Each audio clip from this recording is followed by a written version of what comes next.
So my name is still on there. So as it shows that sometimes the wheels of progress move pretty slowly in government. But in the meantime, I think some other council people have brought up specific noise issues. And I think as we looked into it, we found that there were references made about noise in different ordinances. So it's been, the suggestion has been that we look at the possibility of creating one noise ordinance, which would have all the aspects of anything which would be a disturbance for noises under one umbrella, which I guess makes some sense. And so that's why we have it here at this point, and I think there was a recommendation made by our staff. And I'll hand it back to you, Mr. Chair. Thank you, Mr. Camp. There were the three different issues that were raised here: special event noise, school event noise, car radio noise, and we'll probably, I think, Dr. Blues, you actually wanted to add something with that, I believe, and then I'll give Mr. Stinnett, he could talk about his issue. I do. Thank you, Mr. Chairman. I know that there are issues not only in my district but also I think in the first district emerging from the close relationship between industrial areas and residential neighborhoods. And I think that as we review the noise ordinance, that aspect ought to be included in our consideration. So I would really endorse the staff suggestion that we form a subcommittee and move forward on this with a complete review of the ordinance. Thank you.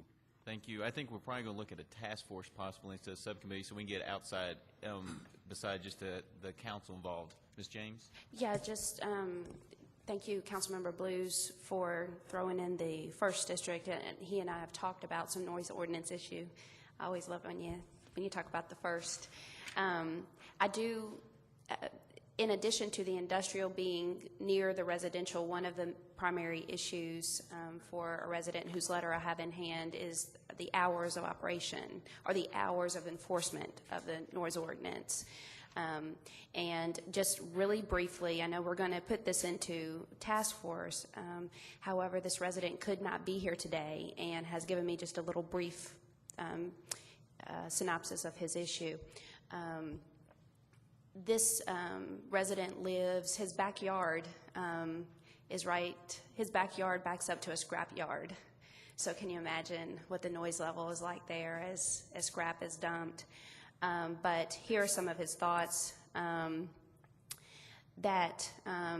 His issue is the Baker Iron and Metal was sold 2 to 3 years ago to Cohen Brothers, which own several locations around the region. They closed the operation on the corner of 7th and Lime and moved it to 7th Street Yard. They also brought the scrap yard in from Frankfort and closed it and moved it to 7th Street as well. The yard is at least 2 times bigger than when the Baker family owned it. It is much louder than it used to be. They work longer hours and start every day between 6:15 and 6:30, Monday through Saturdays and sometimes on Sundays. Usually they finish around 5:30 to 6, but they have worked several times till 9. During the night, large dump trucks will dump scrap metal at all hours, which is very loud and disrupting the neighbors. Currently, the laws would allow the yard to stay open and work until 11, and there would be nothing we can do. We've met with operators several times to no avail. I would like to see the ordinance changed to where a loud business is not allowed to work till 11, 7 days a week. And he wants to add in that there needs to be hefty fines for people and businesses who violate the ordinance. And I would like to add, thanks to Larry Hamilton for submitting this, but I'd like to add that we also really need to look at enforcement. We do a lot of ordinance writing and revisions of ordinances, but we really need to focus on enforcement and how we're going to make that happen. So I appreciate the opportunity to have this in task force. Thank you. Thank you. Mr. Stinnett or Dr. Stevens, you had a couple noise ordinance suggestions here with the special event and also school. Would you all want to comment on that, or are you just satisfied with us making a motion to put it in a task force?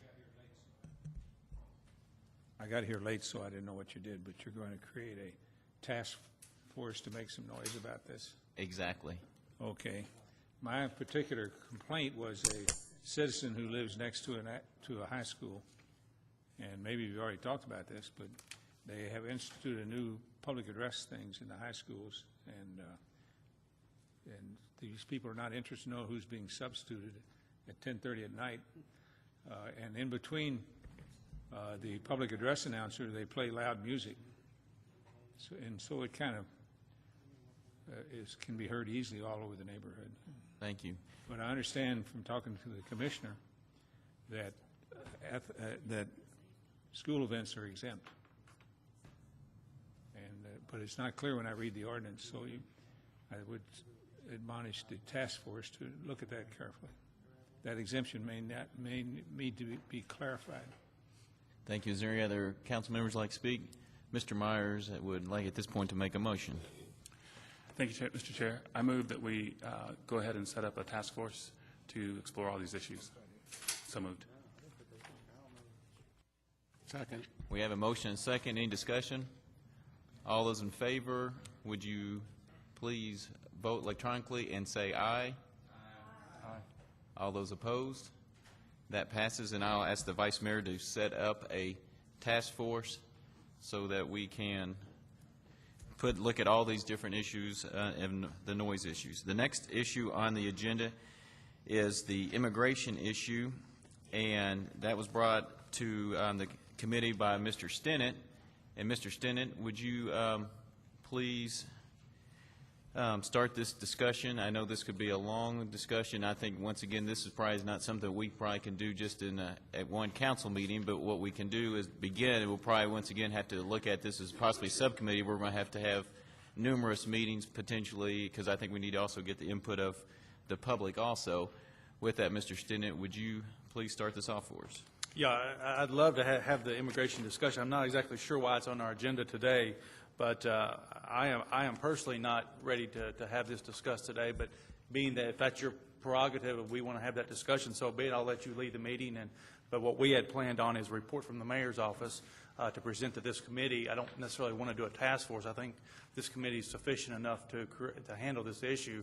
So without that presentation, if you have other thoughts or ideas, I'd be glad to let you. Well, I did see from today's email that the administration said they weren't ready to discuss that, but I believe we do have the person who was the chair of the report itself that's in our packet, and I think we owe that to Mr. Krebs for being here to give him the opportunity to discuss what he has said, what the committee is going to bring forward to us, and we can go from there.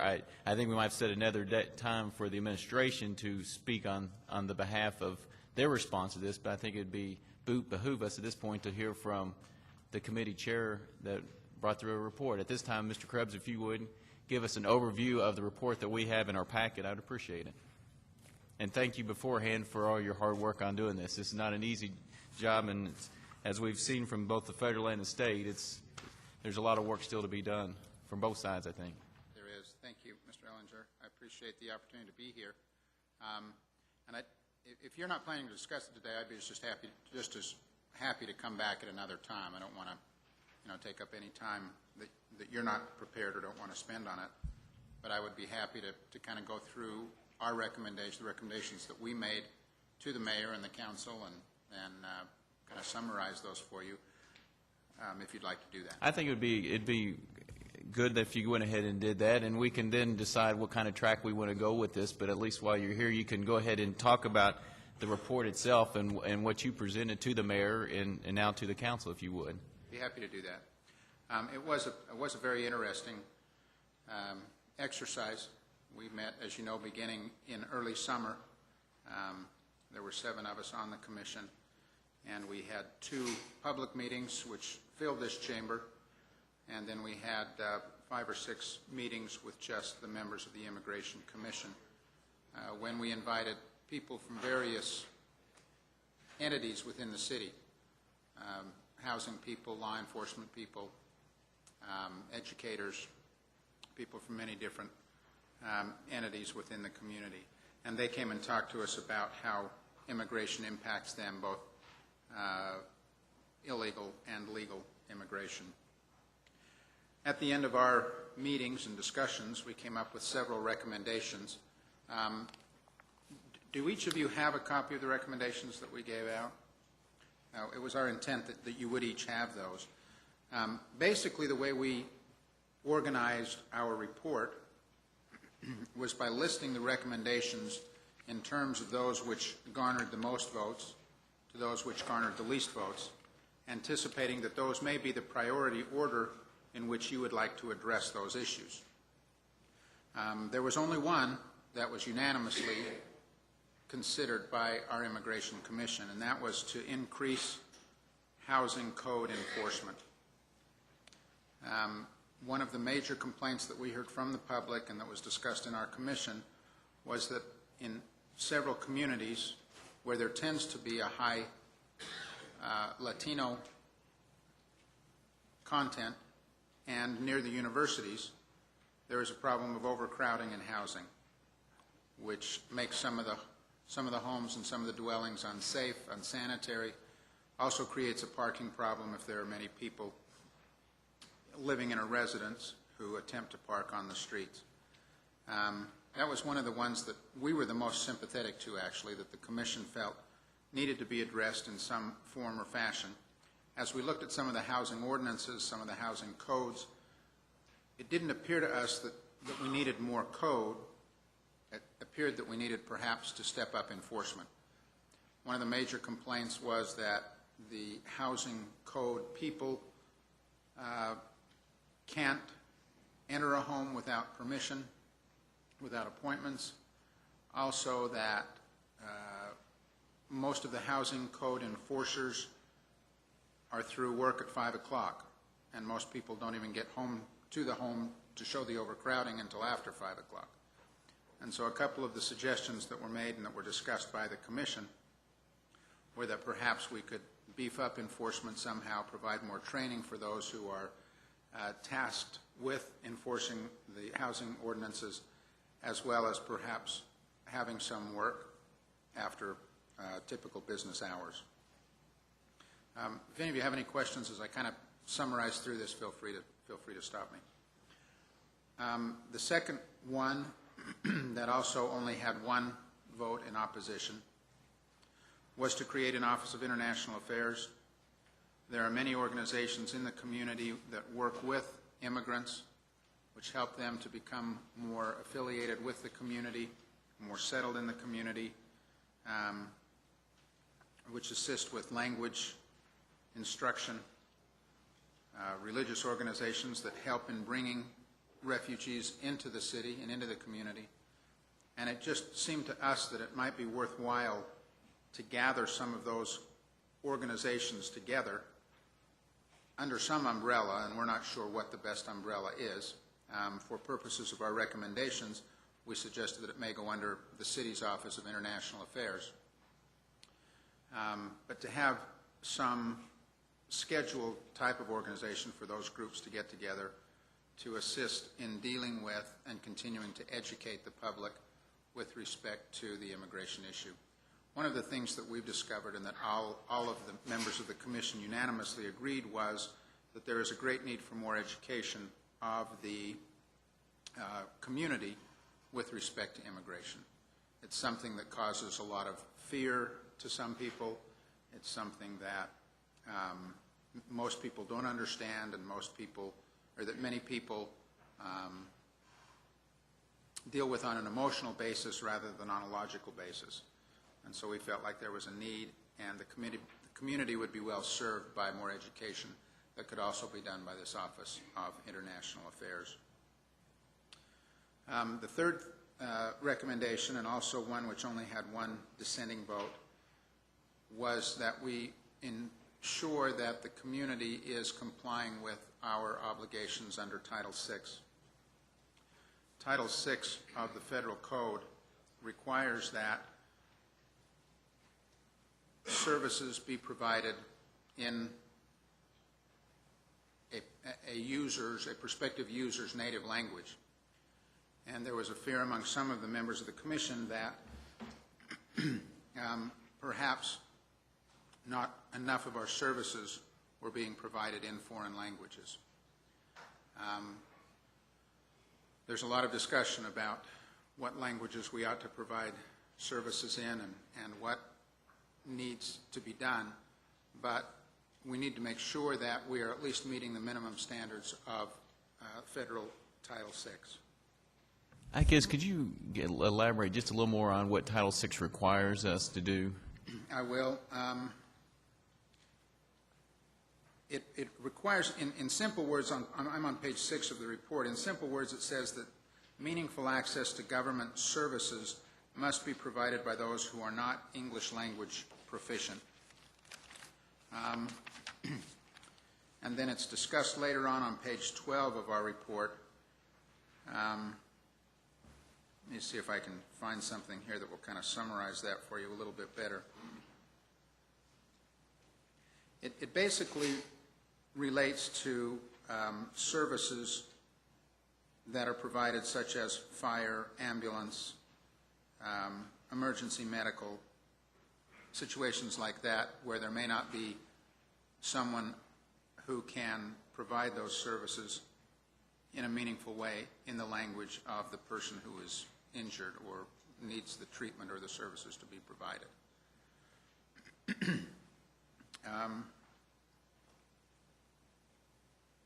So there is a continuing need to train service providers who are employed by the community in multiple languages. Certainly, Spanish is the most prevalent language, but there are many other languages. Japanese is used by many members of the community. We have many Indians and several people from different parts of the community who would be better served if there were more people working for the community who had some language ability and facility.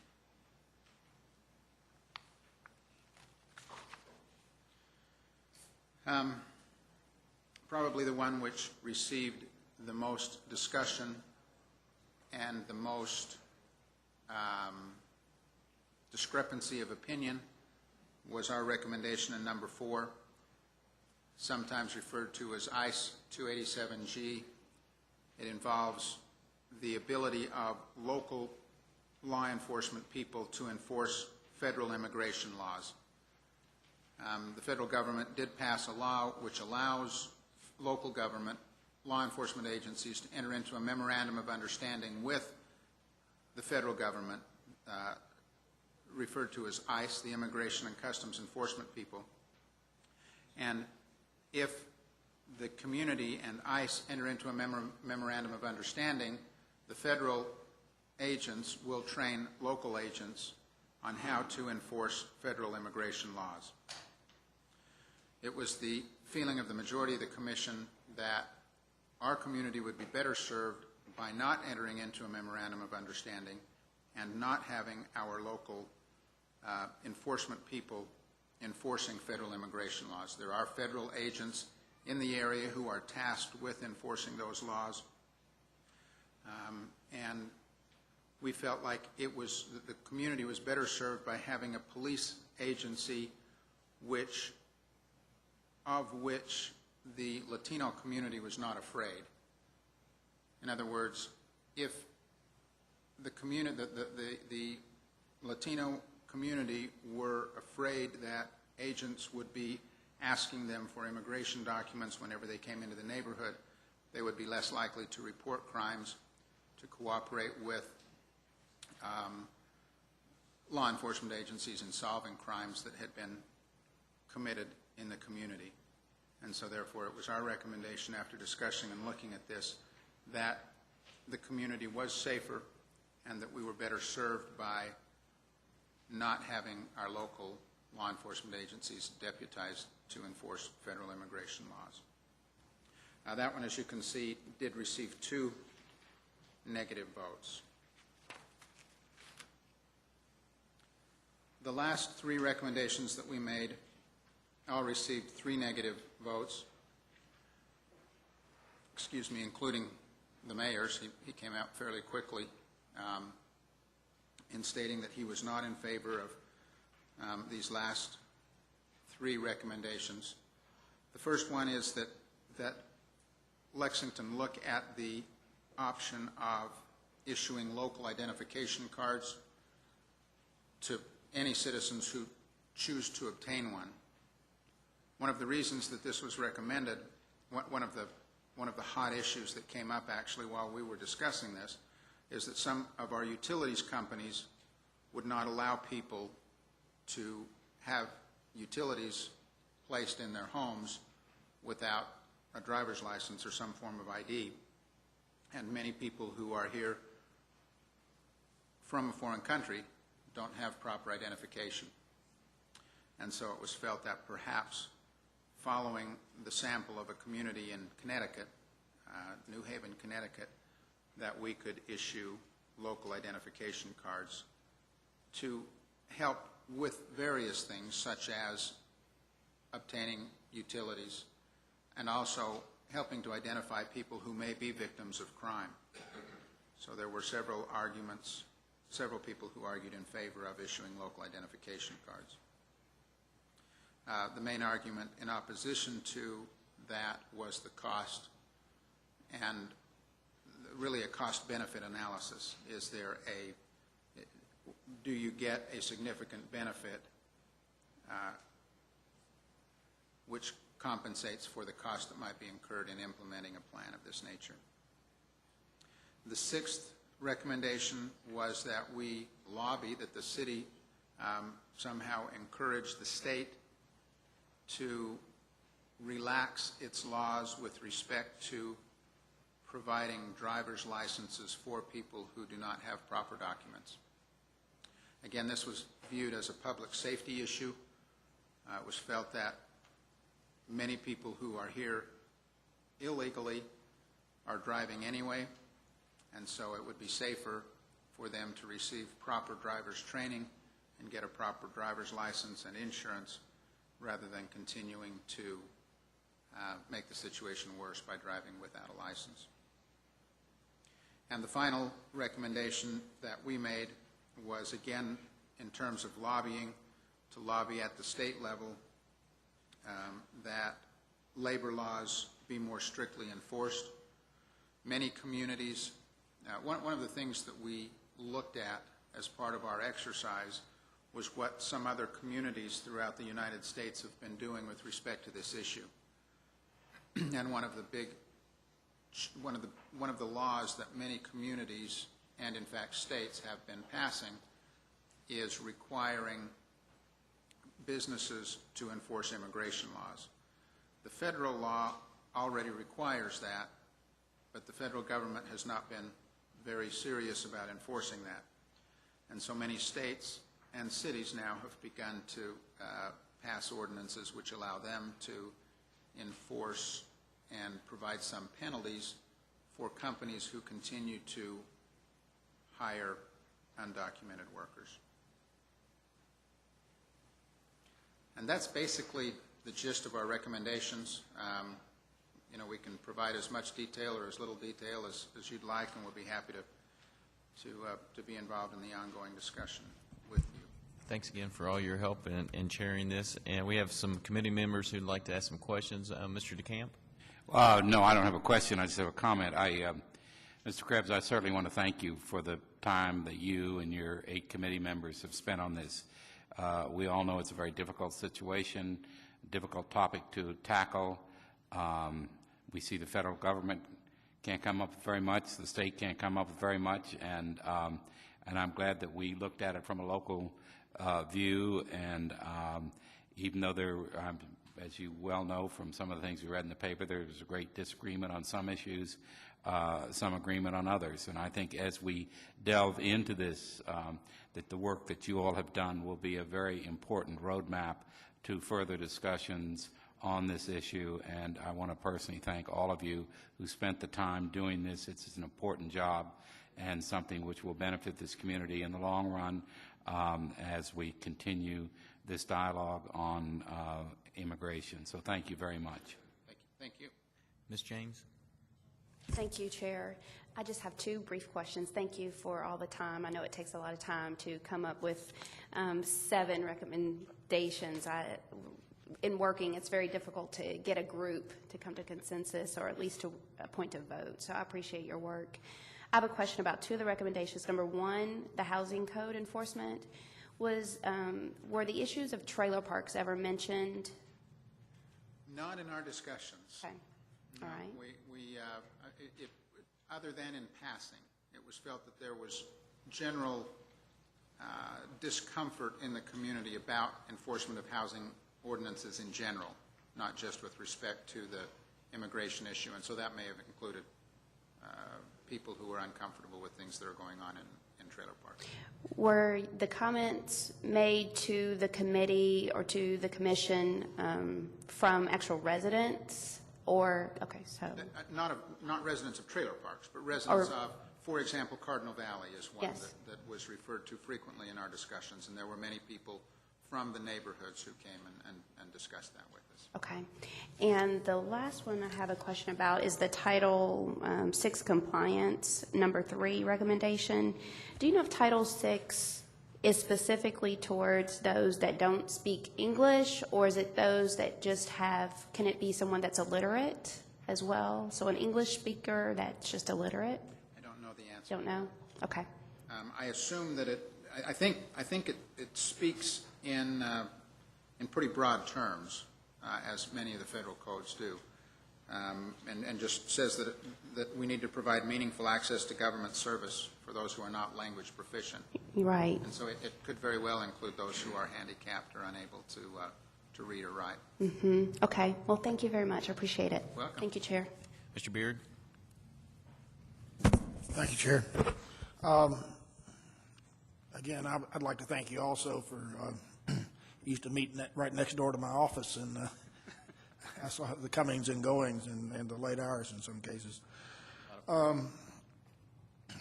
I think one of the confusions that everybody has, and we all fall into it, is that we label this problem an immigration problem. Immigration, in my way of looking at it anyway, is a legal process to come into the United States. And the problem is illegal visitors, for lack of a better term. And when we starting to name agencies, immigration agency or something of that sort, to aid people, you made a comment about on the ID cards, any citizen had a right. Well, these folks aren't citizens. That we need to draw that line a little finer as to exactly how we identify what we're attempting to do. And I think, you know, when the public gets hold of it, they're painting everybody with the same brush, and there are legal immigrants in here, and they are in some cases working towards citizenship, and for that matter, probably are already citizens in that matter, and they're a totally different. That's a totally different situation than the problem we're dealing with anyway. That's right, and that's an area where extreme care needs to be taken, because you can't profile. Right. Because there are many gradations even within people who are here. Some committed a felony by entering illegally. Some are just subject to civil penalties because they stayed here too long. So there's even many differences in the law with respect to people who are here without proper documents.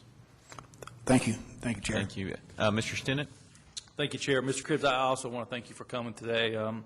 You know, I had maybe had a different presentation in mind, not necessarily from you, but in how we're, as a body, going to approach this, and I'll talk about that here in a little bit. But I just also had a couple of questions on some of the recommendations that I've been pondering since these came out last fall. On the Title VI compliance, I know you all talked about that a little bit. Does Title VI apply to illegal immigrants or only legal people that have legal status? My understanding is that it provides protection for anyone who's in the United States. So it would apply to those who are here without documents as well. Because the way I've interpreted it, I've spoken to some people as well, that it only applies to legal citizens or people here legally. And I just wasn't clear if you all discussed that at all. We didn't. Because I've also heard different opinions since then as well, that it applies to anyone on our soil. So I wasn't sure if you all looked at that. And then also on the ID cards, did you all discuss how we would verify who that person is? Yes. Mr. Larson suggested that if we provide identification cards, that we should also verify their identity by taking fingerprints, or having them provide some other kind of documentation. That was eventually voted down by the Commission because of the feeling that if we did that, none of the people who were to be benefited by the card would come in and subject themselves to fingerprinting or be able to provide proper identification in order to obtain the card. So basically, I mean, I guess the committee's recommendation was they didn't have to verify necessarily who they were or where they came from with any type of foreign ID card or anything like that. Basically, we would give identification cards based on just who they say they are. Yep. And the third thing you've talked about is the education piece. And I think this body last year looked at, had actually a couple workshops on trying to become more educated before the last November's elections. And I think a lot of us attended those workshops because education is a big piece that's missing in all of this. And I was more hoping that the Commission would give us that piece, what we need as a council, rather than a prescriptive, which I think this is, more of an educational piece. And here's what you can do, because I think it's up to this body and the administration to come up with what we're going to do.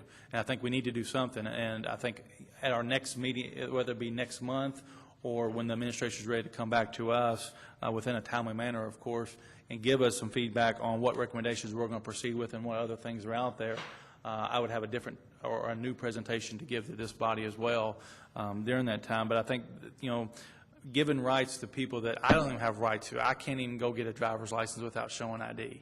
I think that's a very dangerous line to cross over. And as Councilmember Beard said, we got to draw the line somewhere, and I think we have laws on the books that are fair to both sides of the issue. I think we have processes in place that are fair. I just think that there are a couple other things this local government can do, and I look forward to that day of discussing those things. But I think some of these things are things we'll never be able to accomplish. But I do appreciate the work. I mean, you had a task that was thankless, of course, and that it wasn't a win-win situation necessarily, and it's never going to be. But I think we as a government body owe it to the citizens to come up with some type of plan or policy, so to speak. And I guess it's going to be more of a policy on how we're going to address this going forward and put this issue to rest. So thank you. And I apologize that we didn't give you enough education. Hopefully there is some, if you delve back into some of the meat of the recommendation, there is some more information with regard to the issues that we discussed. I think what Mr. Stinnett said, and when we did have our workshops last fall, it was very helpful because we had people from different agencies come in and speak on what can and can't be done, and really did give us a background of Title VI. And when you look at what the federal government, they do supersede what the state and the local do on what we are required to do. So I think it would probably be good for this committee, if we could, in deciding what the committee wants to do, but if we decide that we want to delve into this issue, that we really try to get as much background information as we can, because there's a lot, like you said, education that we need to have. Ms. Gorton? Thank you, Mr. Chair. Thank you very much, Glenn, for being here, and I appreciate the work of your group of folks. I just have a kind of a technical question about your discussions relating to Recommendation 7, which was to enforce labor laws. Can you tell me a little bit about the discussions in the meetings about enforcement of laws in general? I was just wondering why this one particular section was picked out, because there are a lot of laws, and just give me a sense of what was discussed in terms of enforcement. And stop me if I go too long. Basically, there seems to be consensus throughout the nation that the problem of undocumented workers would be alleviated if employers didn't give them jobs. And so typically if a community or a state is interested in attempting to alleviate the problem or stop undocumented workers from coming into their community, one of the areas that they always come back to is companies enforcing labor laws. Because if a company refuses to provide someone a job who doesn't have proper documents, then people would stop coming here to work. And so that's why this particular issue is important. Most communities who have dealt with this have either looked at stricter enforcement of labor laws, stricter enforcement of housing ordinances, and or an English-only requirement. And as you look, you know, there are places which compile lists of what other communities have done with this issue, and those are typically the three that most of them deal with. And so that's why labor tended to be focused on more than perhaps some other areas. As I said, the federal government already states that it's illegal for a company to hire someone who does not have proper documents, but at least companies have chosen to give jobs to at least 5 or 10 million of them. Mm-hmm. And the federal government is not enforcing that as carefully as they should. And so, as I said, for example, Arizona has received a lot of publicity just recently for a very strict ordinance that they just passed, whereby a company who is found to be hiring illegal workers can have their business license taken away for 10 days on the first offense. And if they're discovered a second time to be continuing to hire illegal workers, their business license is taken away completely. Is that going to be enforced then, since it's the state? Who will enforce that? The state will enforce that. The state will enforce that. Yeah, I mean, again, I don't know whether, I assume it will be enforced, or they wouldn't have gone to the trouble of duplicating what the federal government has really already done. Okay, well, that helps me a little bit. I was just in the big scheme of all the different laws that could be used as a focus. I was just wondering about the background of how that one came out. So that, I appreciate that. Thank you. Pleasure. Mr. Blevins? Thank you, Chair. I, too, want to echo the thanks to you and Ms. DeVere. I see her in the audience here. For your service to the community, that was a tough job, and you all did a good job. The thing that I wanted to point out as well in the report that's very helpful, at least to me, and I suspect the rest of the council, is having the vote as it actually occurred, because the dissenting votes tell us things, too. We frequently rely on that in zone change hearings, I know, and this seems very similar in that context. I wanted to ask about number 3, the Title VI compliance.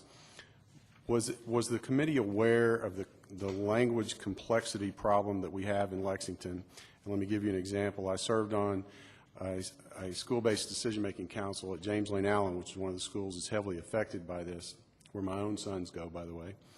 And at one time, we had some crazy number of languages. I'm going to say 60 or 70 different languages spoken at that school, everything from Spanish to Swahili.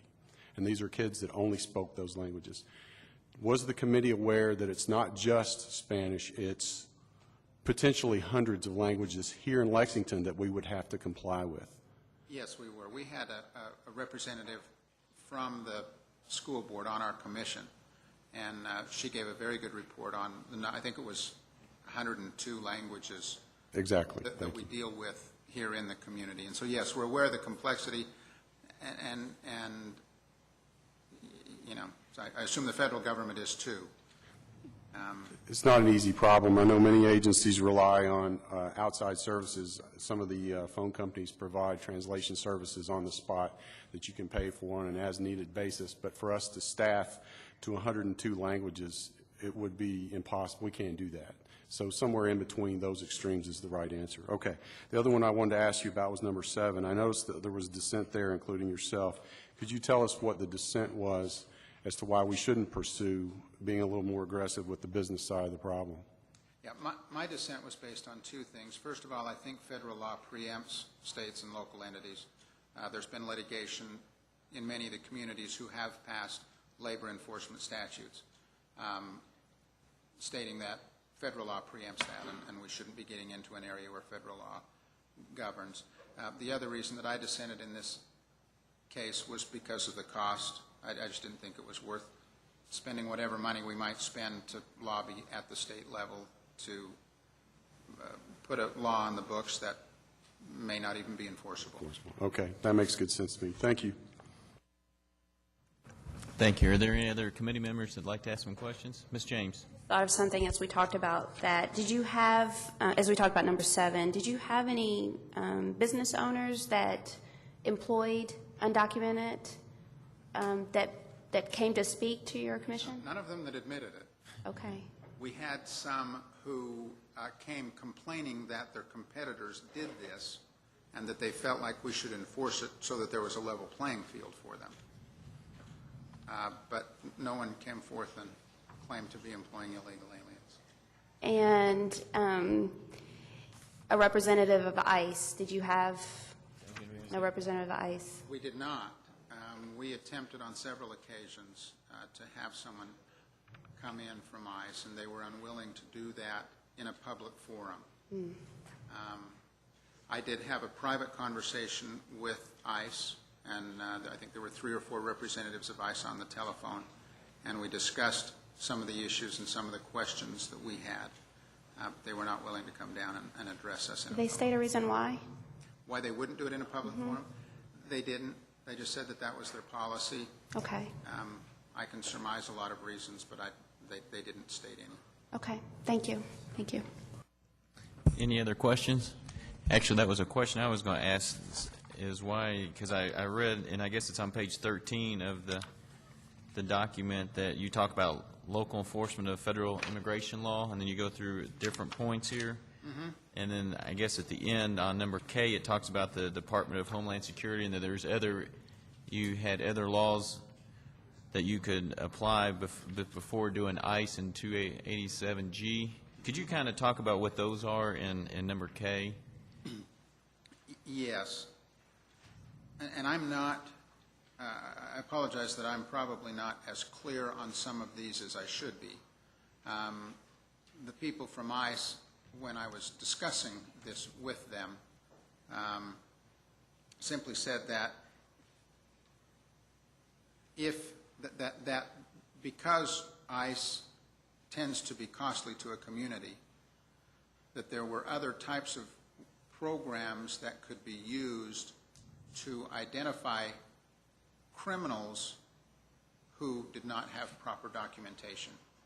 And that seemed to be the one area where there was some consensus among our commission, was that people who are convicted of crimes should be identified, and at least ICE should be informed about those people. And that is what some of these programs appear to be able to do, by putting some databases at the detention facilities. They may be able to identify, the detention people may be able to identify persons who are arrested for crimes who don't have proper documentation. Right now, the only thing they can do really is call ICE and say, we've got Jose here, you know, do you want him or not? And then ICE does their work and decides whether they want to put a detainer on. But some of these other programs may allow our local enforcement officers. And that would be a civil proceeding, would that not be true? It depends on how they entered. Typically, it is a civil proceeding. Yeah, because it's criminal if you come illegally across the border, but once you're here, then it's a civil matter, isn't it? No. Or is that not true? If you come legally and stay too long, then it's a civil matter. If you come illegally and stay, then it's always a criminal matter. It's always a criminal matter still? Okay. Thank you for making that distinction. And I guess, as Ms. James had asked about ICE, and they didn't give a reason why they wouldn't come? No. They just said that they wouldn't come down and speak in a public forum. And I assume that it's because they don't have enough officers trained to really deal with all of the questions that the public may have about the issue. I don't know that for sure, but they probably just are not interested or willing to come down and be placed on that burner. Once again, from my perspective and the rest of the committee, thank you so much for your time, for all you did. Is there any other committee members have any questions for Mr. Krebs? Thank you so much, and we'll keep this in committee, and we might invite you back because we hopefully will have the administration will come with their response next committee meeting in February, and we can proceed according to how the committee wants to proceed with this. But thanks again for your insight and your help. Be happy to come back, and if you have specific questions, if you want to submit them in writing, we'll be happy to take a look at them. And if is there any committee members that do have any specific questions, if you would refer them to me, and then I will get them to Mr. Krebs for the answers. Thanks again so much. The last item would be, is there any items in the committee that you would like to take up the next committee, or is there anything that we'd like to take out of the committee?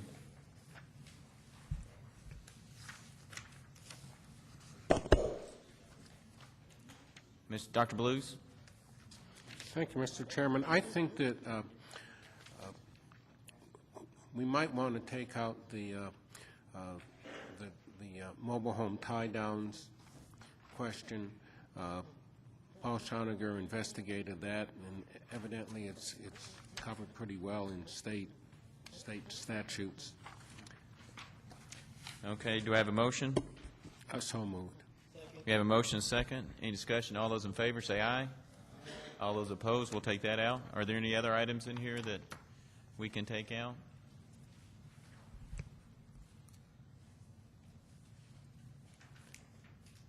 Seeing none, I think that takes care of all the stuff for this committee member. I appreciate all the people coming here, and we will keep this information about the immigration on for next meeting, so plan on coming if you are, because we'll eventually open it up to the public and let you all discuss if there's issues you'd like to talk about the immigration. I know it's a big issue in this community. Thank you all. And this, oh, I'm sorry, Ms. James? Just real quick, we know what issues will be addressed at the next Services Committee? No, we do not. Is there Okay. something that you would like to No, I drive was just wanting to Okay. be Well, prepared. that's why I was asking if there's anybody who has something they'd like to have on the February meeting, please let me know, and I will get it on there for Okay, you. thank you. Thank you. This meeting's adjourned.